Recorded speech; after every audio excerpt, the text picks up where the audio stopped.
name is Sophie Otero, and I'm here with Cesar Dueñas.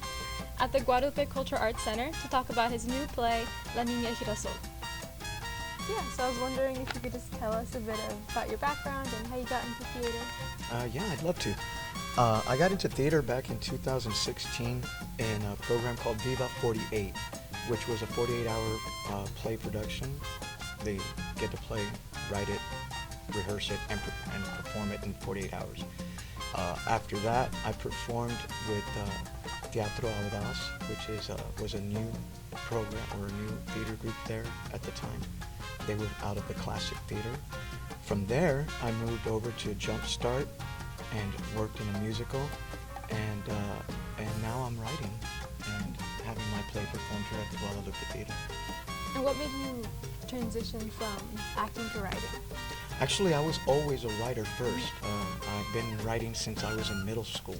I had a couple of poems published, and so I was a writer first. And then I had a friend say, "Hey, please go audition for my play, because I wrote a role that's perfect for you."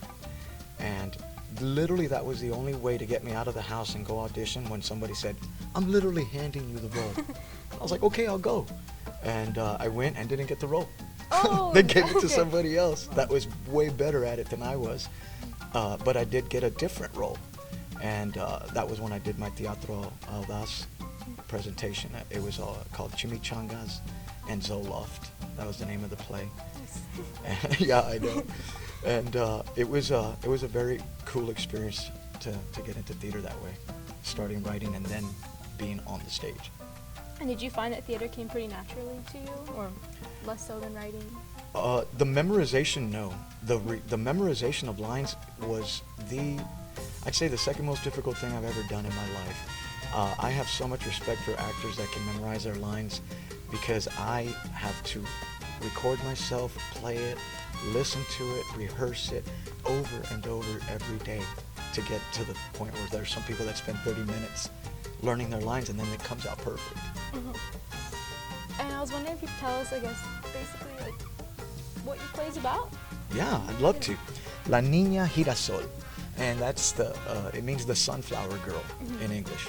What it is a play of a brother and sister. In this case, it is two sisters we have on stage who are trying to remember their maternal lines, the line of grandmothers and mothers going all the way back in their history. Because today, social media and other things are causing kids to forget their lineage, to forget their ancestors. Most kids look at grandma now as babysitter instead of like the queen of the family, which is what it was when I was a child. The grandmas were the queens, and now it's like, "Hey, grandma, what are you doing?" They're just like another friend of theirs. And so what I'm doing is saying, look, we honor, we venerate, we respect our ancestors, because without them, we wouldn't be here. And everything we try to do in this story is to say, remember them, honor them, think about them. Whenever you have a decision to make that's good or bad, think about grandma and how she would feel. So, And so do you draw a lot from your own grandmother? yes, very much so. Very much so. On my mom's side, my maternal grandmother, I'm the firstborn grandchild, so me and her were very close. On my dad's side, I never met my paternal grandmother because she passed before I was born. But I grew up with her sisters, my grand aunts, and they told me every story about her. It was like I knew her already. So yeah, most of this information is based on the history, the oral history of my family. And would you say that, like, I guess, having that storytelling relationship with your great aunt, do you think that inspired you to become a writer later on? I'm gonna say yes. It was ironic. I called my parents this morning after the play to tell them, "Hey, you know what? Thank you for everything you've done. Thank y'all for making me, for having books around and for making me smart." And my dad was like, "No. You were the one going into your room with 5 books at a time and reading them all in one weekend. You were the one that would listen to your grandparents. You would literally sit on the floor in front of them and hear all their stories out." And I guess I got passed down the oral tradition of passing on the line of stories of us, of passing it on to the next people. So, yes, it very much affected who I am today because my family were great storytellers. I was a great listener. My parents encouraged reading. I was a great reader. Now I'm a great writer and somewhat okay actor. I bet you're good. I'm all right. And so you mentioned that you wrote this for your niece and nephew, right? Yes, my niece and nephew, Isabella and Ryan, the main characters are based on them. I wrote to them when they were very young, 8 and 10. They're older now. And the reason I wrote to them about this play was I was away from home and I missed them. And I was thinking, you know, if I were never to see them again, how would they ever know that I love them? How would they know that their uncle was always thinking about them? I was like, well, I'm going to write them a story that they can keep in their room, and no matter what happens to me, that story will always remind them, man, Uncle Cesar was definitely always thinking about us. So that's what inspired it. And so once you wrote it, you sent it out to them? Yeah, I mailed it to them. At the time, I was at Bexar County. I had gotten arrested for refusing a breathalyzer for a DUI. And I had requested a blood test. It's a long story. They put me in there, and I couldn't afford to get out. I couldn't afford the bond. And so while I stayed in there all that time, I wrote. That's all I did was I wrote. I wanted to spend my time as positive as possible. And that story came out of that time period. I also wrote for other people that were in there. Wrote letters to their families, wrote letters to their attorneys. I used my gift to try to better my situation. Then I finally got released. Charges were dropped. I was let go, completely innocent. And after that, I said, I want to turn this into a play. I want to share this story with other people. My life has had a lot of negatives in it, but it's had a lot of beautiful things in it too. And that's the only thing I want to put forward to the world now. And how did you go about that process of taking something you've written to your niece and nephew and turning it into a play? Wow, okay, I'm glad you asked that because that was very, very difficult. I do not have a background in theater. Unlike everybody else that I've worked with in theater, I just jumped into it. That was it. Didn't know anything about it. When they were like, go center stage, go upstage, stage left, stage right, I was like, man, just please point. Circles, like. Yeah, I was like, point in the direction, because that, as you're facing them, this is stage right, stage left, but then upstage, I was like, bro, please just say go over there and go over there. Like, I don't know what you mean.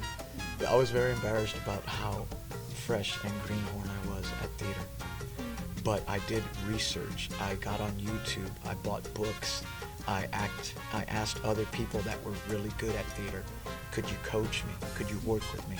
Could you rehearse with me? What tips can you give me? That's where I started learning my lines by recording them and then playing them back in my ears. Because I would record the other people's lines and then I would respond to them as if I was actually doing the play. So yeah, I started off green, and the process to get the play here was learn, ask people. My play has been rewritten. This is for all of you that are wanting to write a play. I rewrote it 38 times. Okay, this wasn't one and done.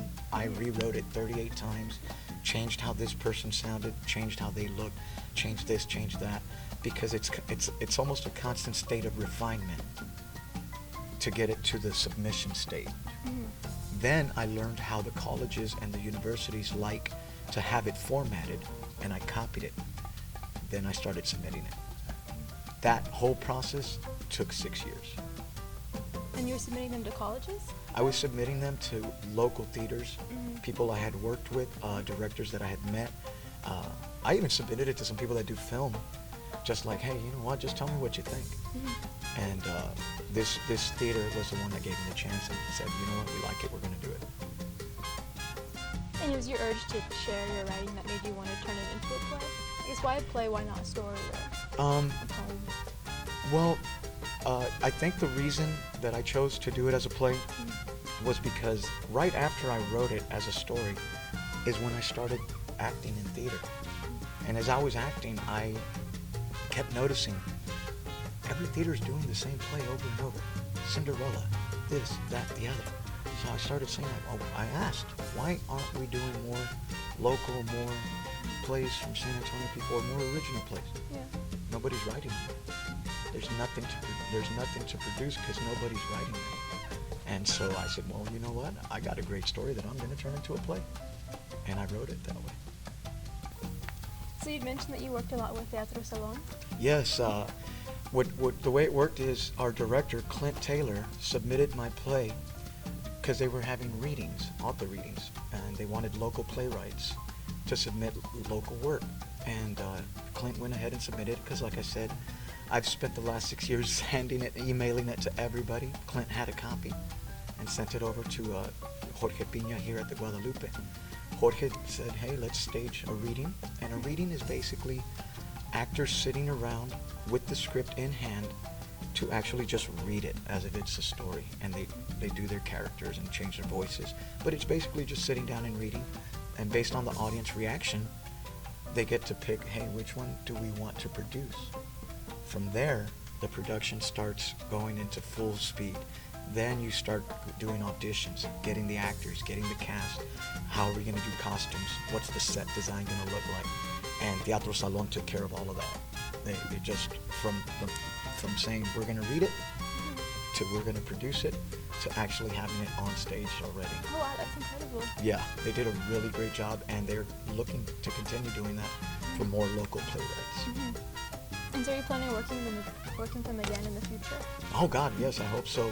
But I also hope that more local playwrights, more new playwrights come out and start submitting their work. Mm-hmm. Because, I mean, even if you get rejected, having it done, written, that all you have to do is refine it, puts you miles ahead of everybody else that hasn't started. Well, that's part of the process you mentioned, though. It took you 6 years. 6 years, yeah. And knowing that at some point somebody's going to say yes. At some point somebody will say yes. But even if somebody just responded with like, hey, I read it, it's too long. I was like, all right, thank you. Well, now you have somewhere to go. Exactly. Now I have some notes to work on. But the majority, I will tell anybody else that's going to be doing this, have some thick skin. Be prepared to not even be responded to. And do it because you want to, not because somebody told you or you're trying to impress something. Do it because it's something you want to do. So what has been the most rewarding part, I guess, of having your play produced and completed? The biggest one that was a complete shock to me is how it brought my entire family closer together recently. Our aunts and uncles have moved all over the state. They're everywhere. My grandmother is getting old. She's 96. And so you know how it is. Everybody's kind of like, we have our own lives. We're doing our own thing. Yep. And because I wrote this, and because it's about our grandmother, and because it's about respecting your ancestors, all of a sudden my uncles were like, you know what, we need to go visit grandma. You know what, we all need to get together. You know what, we need to have a barbecue. You know what, we're all going to be together for this and that and the other. So it inspired my family to come closer together. I'm hoping it does the same for other people. I'm sure it will. Thanks. And you mentioned your mom's coming tomorrow, right, with her church group? Yes, my mom's coming with her church group, and I, as the playwright, have promoted this as if it's my baby. It's like, oh, come here, guys, look at the picture of my baby, because it's so important to me. I have called friends that I haven't spoken to. I went and put it on my high school reunion, and I have gotten so many positive responses from old friends, neighbors, teachers, people I used to know, that are just like, we're so proud. We're going to definitely go see it because we know you. And I think the personal touch of reaching out myself and saying, this is your personal invitation to please come. It really motivated them to say, yes, we'll be there. And so do you have any plans for another play you're working on right now? Yes, I have a sequel to this that I'm working on based on Japanese traditions and Japanese families, because that's a culture that's always been very close to me. And it's basically going to always follow Isabella and Ryan as they meet their new neighbors who are from Japan, who are also losing memories of their ancestral lines because they left their homeland to come here. So that's also in the works for the next play. Oh wow, that's cool. Thank you. Look forward to it. Yeah, it's going to be good. The sunflower is a Mexican tradition. It originated in Mexico. From there, the Spanish, the French, and everybody took it across the world. To the I didn't point, know that. yeah, Oh. to the point that it became now the Ukrainian national flower. And I bring that up because of their war that they're going through. So I chose the sunflower because it is global. Everybody can relate to a sunflower. Everybody knows what a sunflower is. And everybody, I know it's going to sound corny, but everybody that I've met and known has, whether they eat sunflower seeds, whether they love to garden and plant the flowers, have some connection to a sunflower in some way. And that's why I chose the sunflower. And does that come up in your play? No, it doesn't come up. Basically, in the play, the way they describe it is this. Our family tradition is planting the sunflowers. The seeds are passed down from mother to daughter, as each generation is born. So each new daughter that becomes a mom starts planting the seeds. And the way they explain it is that one of the kids asked, "Mom, does everybody plant sunflowers?" And she explains, no, every family has a tradition. Some cook, some sing, some go to school and learn knowledge. Like, she breaks it down that everybody has their own traditions. The sunflowers happens to be ours. You've mentioned a lot that, or you draw from tradition and like respecting your ancestors. Yes. And I was wondering if there are any traditions that you yourself have in your family, or Yes. connect with your ancestors that you drew from when writing your play. Yes. Food, cooking, that is one of the traditions. The one that has been passed down to me, because it's like your grandmother has so many traditions and each grandchild picks one. Mine was the macaroni and cheese. Nobody makes it as good as my grandmother. I come close. But it's because that's what I chose to be my tradition. And I passed that on to my daughter. Now she makes the bomb macaroni and cheese. And hopefully if she becomes a mom, she'll teach her daughter or son how to make macaroni and cheese. That is the tradition that I follow. Oh, that's really cool. That's nice. Yeah. Macaroni and cheese. Very simple. Yeah, that's nice. Yeah. I like when there's always like a dish that like a family like Oh depends yeah. on. My sister followed the tradition of the pozole. Oh, She makes yeah, pozole. okay. Yeah. Better than any. She followed my grandfather. He's the one that taught her that, and she makes it better than anybody in the family. And so that's another tradition she's passing down to her daughter and her son. So yeah, for us it's food. So in the play it's sunflowers, but in my family it's food. It's food. Yeah. With my family's similar. Food. Yeah. I think it's a lot of like Hispanic families. Like, food is a big part. What is Just your the food's favorite dish? Oh, I don't know. My dad taught me how to make lentil soup. So Yes. I always make lentil soup. Like when I was homesick, Yes. I'd make lentil soup. Even like in the summer, Mhm. I'd be like sweating in the living room, just like Yes. eating like lentils. But I learned how to make pozole myself. Did you? Like off the internet, yeah. There's this like restaurant by my grandma's house, Yeah. and we go there like all the time. It's like an old Whataburger. Yes. It has like the triangle. Yeah. The pico. Yeah, it's like a pyramid or like Yeah. a little peak. And so we went there like all the time, my grandpa. Yeah. And we picked them up tacos and bring them to them. And they had pozole, but only on the weekends, Yes. And That's a so- special thing. right? Because it takes so long, it's all day. To do it right, yeah. And like I was like, I really want some now though. So I learned how to make it. It's like online and Yeah. kind of like trying stuff. Well, that might be your tradition, is starting new recipes at the family. Right? I hope so. And so Great. I taught my sister. She lives in New York, and I like sent Oh her my like God, the that's recipe, great. like over like a notes app. I was like, do this, do this. Yeah, no, that's great. Traditions. It brings people together. Like They do. we're on the phone for like hours. Mhm. She's calling me. She's like, what do I do now? It's like, okay, like this. And then how's your day? Like, Exactly. It's a great excuse to bring families together, to bring everybody together. And it's almost like a love language in your family. Like everybody knows, hey, is Cesar bringing the mac and cheese for Thanksgiving? Yes, I am. Is Diana bringing the pozole? Yes, she is. Is Tia Sonia bringing the pecan pie? Yes, she is. We know. We already know, but we ask anyway. Because it's a good way to start conversation. Oh, how have you been? Well, oh, and then we just go on from there like, hola familia, I missed you. And really all we're saying is, I love you, I miss you, and I'm thinking about you. exactly. Yeah. And so my last question is Yes. about your mac and cheese. Do you put breadcrumbs on it? Like what do you do? Oh, no. What's the recipe? I'll tell you right now. We use the spaghetti straws. They're straws. Okay. They look like straws. And yeah, so they're very thick noodle. and it's about this long, and we use 3 cheeses, and we melt one in, mix it in all the way, melt it. The last one is cheddar, blocks, because we let it melt into chunks, not all mixed together. Like you'll pick it up and have a chunk of cheddar. Oh, like a surprise. But all the rest of it is melted cheese. So yeah, man, that is the tradition. It has to be the same 3 cheeses. It has to be that pasta. You know, you can make it any way you want, but to keep our tradition, it's that type pasta, that type cheese, and those chunks. Everybody's always just waiting to be happy, like, I got a chunk of cheddar. I got the chunk. You know, especially like the niece and nephews and stuff. So that's a tradition we keep going, and that's the one I love the most. That's great. Thank you for sharing. Thank I'm gonna you. try that. The little Oh yeah, cheddar. put the cheddar That's last, good. so it stays in chunks around the pan. I will. And mix some mac and cheese. So thank you for sitting down and talking with us. Once again, I'm Sophie Otero, sitting down with Cesar Dueñas, playwright for La Niña Girasol, which will be premiering. It will be tomorrow morning, Thursday at 7 a.m. at the historic Guadalupe Theater, and Friday at 7 p.m. Also, final showing will be Saturday at 7 p.m. with a closeout party. So please make it out to any of those shows.